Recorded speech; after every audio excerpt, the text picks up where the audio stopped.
नारायण नारायण नारायण।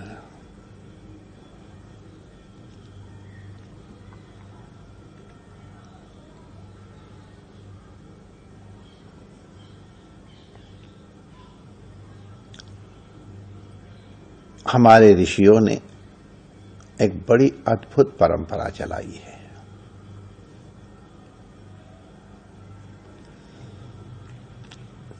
किसी कार्य के पूर्व संकल्प किया जाता है।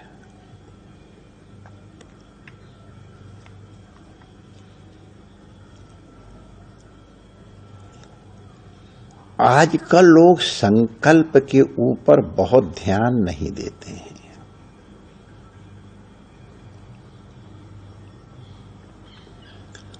किसी भी कार्य के समान उसका संकल्प भी बहुत महत्वपूर्ण होता है।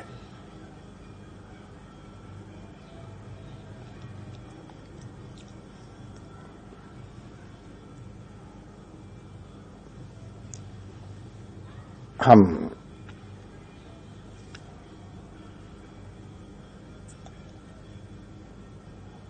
जब संकल्प करते हैं तो उसके पूर्व परमात्मा का स्मरण करते हैं। ओम विष्णु विष्णु विष्णु। देखो, हम एक ये चर्चा आगे बढ़ाएं।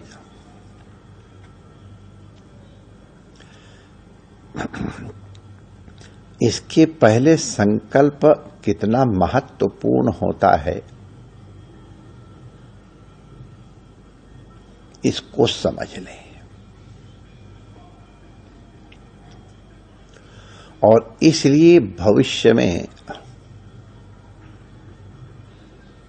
जब संकल्प लें तो संकल्प के शब्दों पर भी बहुत सावधान होकर ध्यान दें।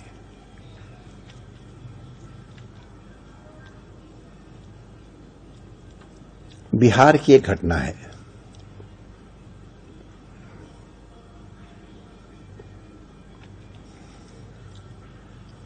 मिथिला ज्ञानियों की, विद्वानों की भूमि रही है, ये प्रसिद्ध है। उपनिषदों में भी मिथिलाधिपति का स्मरण है, गीता में भी मिथिलाधिपति का स्मरण है, रामायण आदि में भी मिथिला आदि का स्मरण है। बहुत सी कथाओं में भी मिथिलाधिपति का स्मरण किया जाता है। वहां की भूमि की विशेषता है, दुनिया का सबसे दुरूह दर्शन नव्य न्याय, इसकी उपज भी मिथिला में ही हुई है। बड़े संभाल के ये विद्या रखी जाती थी। वहां बंगाल से कोई आए थे और किसी विशेष उपाय से उन्होंने विद्या सीख ली, तब ये नव्य न्याय विद्या बंगाल में गई और वहां फिर इसका 50 विकास हुआ। स्वयं चैतन्य महाप्रभु भी इसके बहुत बड़े विद्वान थे। ये और बात है, उन्होंने इस तर्क शास्त्र को भुलाया और अपनी अत्यंत अद्भुत रचना को गंगा के प्रवाह में इसलिए प्रवाहित कर दिया कि एक दूसरे नैयायिक को लगा कि चैतन्य महाप्रभु की एक कृति रही तो हमारी कृति को कौन पूछेगा। ये बीच में ये बात हम इसलिए कह दिए कि तर्क से एक सीमा तक कार्य लिया जा सकता है, इसके बाद तर्क अनुपयोगी हो जाता है, बाधक हो जाता है।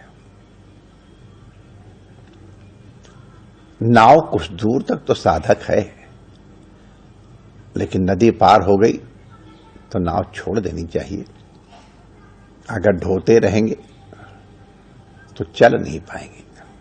जहां तक उपयोगिता वहां रख करके बाद में छोड़ देना चाहिए। ये विवेक है।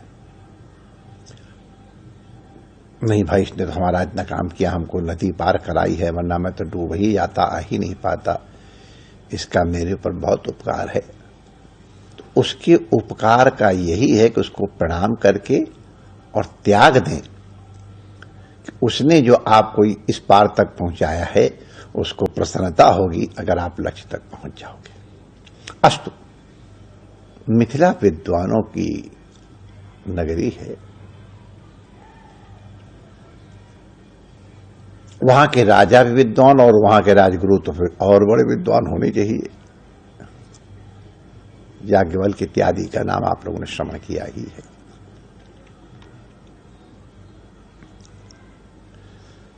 तो एक बार एक मिथिलाधिपति के राज पंडित की पत्नी के ऊपर एक बहुत बड़ा आक्षेप लग गया।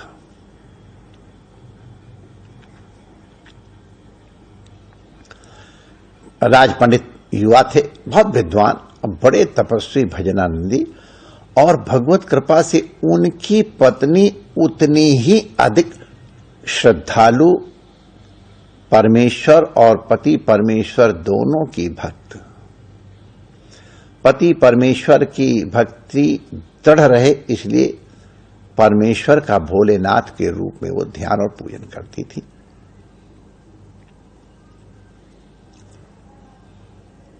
तो जंगल में एक शिव जी का मंदिर था और वहां वो नित्य जल चढ़ाने के लिए जाया करती थी।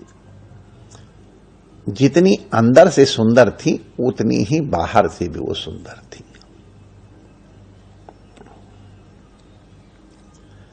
वो शिव जी को जल चढ़ाने गई थी। बारिश हुई, बारिश में उनके कपड़े गीले हो गए, और हम सब जानते ही हैं कि गीले कपड़ों में स्त्री लगभग अर्धनग्न हो जाती है,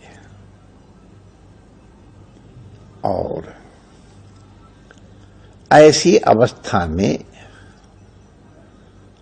उसको देखने वाले की पाशविक वृत्ति भी प्रचंड हो जाती है। वो आ रही थी किसी तरह अपने कपड़े संभालते हुए, अपने को संभालते हुए, एक चांडाल की दृष्टि पड़ गई।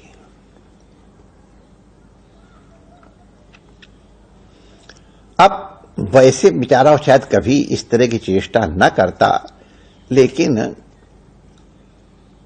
उस के अंग इतने सुंदर और आकर्षक थे, और एकांत देख के उसने सोचा कि मैं अपनी हवस पूरी कर लूं। लेकिन उसने चेष्टा तो की, लेकिन ब्राह्मण पत्नी ने, राजगुरु की पत्नी ने अपने आप को बचा लिया। अपने आप को बचा करके किसी तरह भाग करके आ गई। कुछ लोगों ने चांडाल की ये चेष्टा देखी और अपने पाप को लोग दूसरों पे लाद देते हैं, हल्ला मचा दिया, ये पंडित जी की पत्नी चांडाल गामिनी है।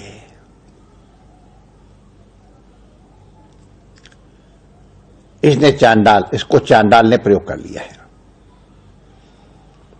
अब यद्यपि उसकी कोई गलती नहीं है, लेकिन अब दुनिया की दृष्टि तो जैसी है हम लोग जानते हैं, अपयश हुआ। तथ्यो वा हरति महिमानम जनरवः। सत्य है कि असत्य है, इसका महत्व नहीं है, लेकिन ये जो अफवाहें हैं जिसके प्रति अफवाहें उड़ रही उसकी कीर्ति को कम तो करती है।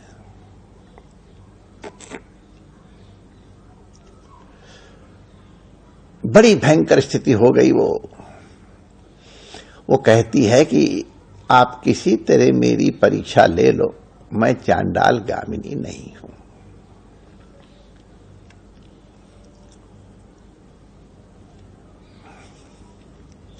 क्या पीड़ा रही होगी उसकी बेचारी की। राज्यसभा में ये प्रश्न आया। ये कहती मैं चांडाल गामिनी नहीं हूं, लेकिन जनरवा माने हवा उड़ रही है कि ये चांडाल गामिनी है। तो उनका हमारे यहां तो परंपरा अग्नि परीक्षा होती है, और अग्नि परीक्षा हो तो हमारी जनक नंदिनी अग्नि परीक्षा दी है, ये भी परीक्षा दे। तो इस संकल्प पूर्वक कि अगर मैं चांडाल गामिनी हूं तो अग्नि मुझे जलाए,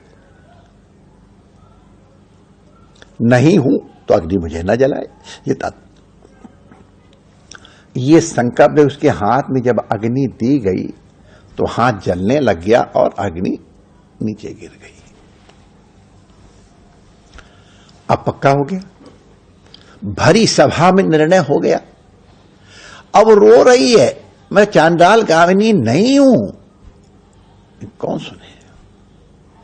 तो उस समय में उस सभा में एक विदुषी बैठी थी महिला, उन्होंने कहा ये परीक्षा गलत है।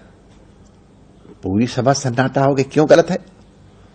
उसने कहा ये संकल्प गलत है।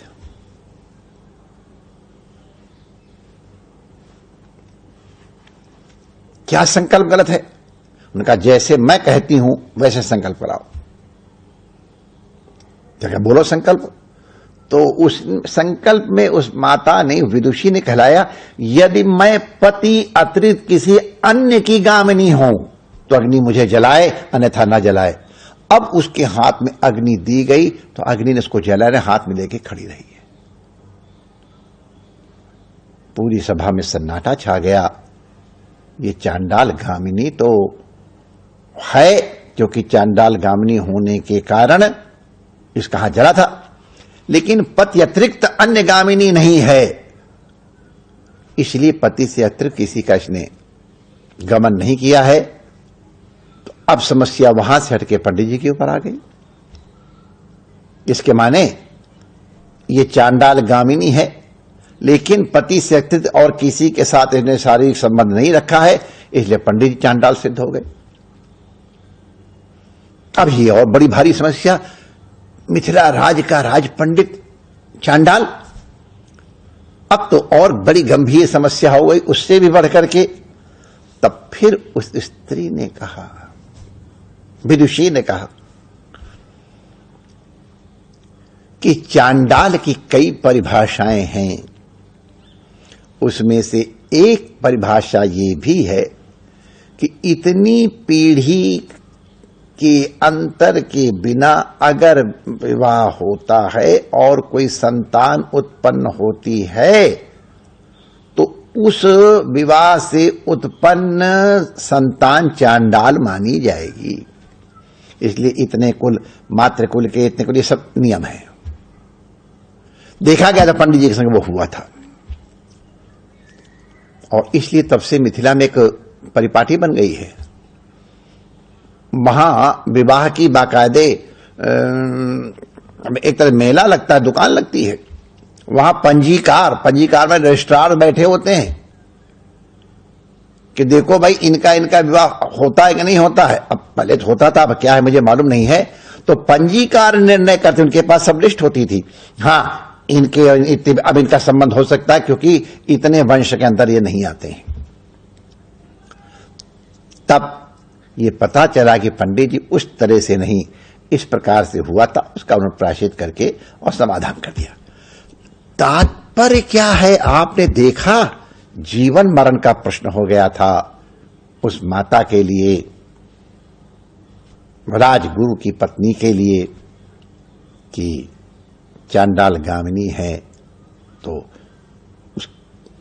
इसलिए ध्यान रहे किसी भी कर्म को करने के पहले संकल्प शुद्ध हो, ये बड़ा आवश्यक है। कई बार कर्म कराते तो लोग विद्वानों के पास भेजते हैं, महाराज इसका कृपा करके संकल्प लिख दो, तो उसके अनुसार संकल्प लिखा जाता है।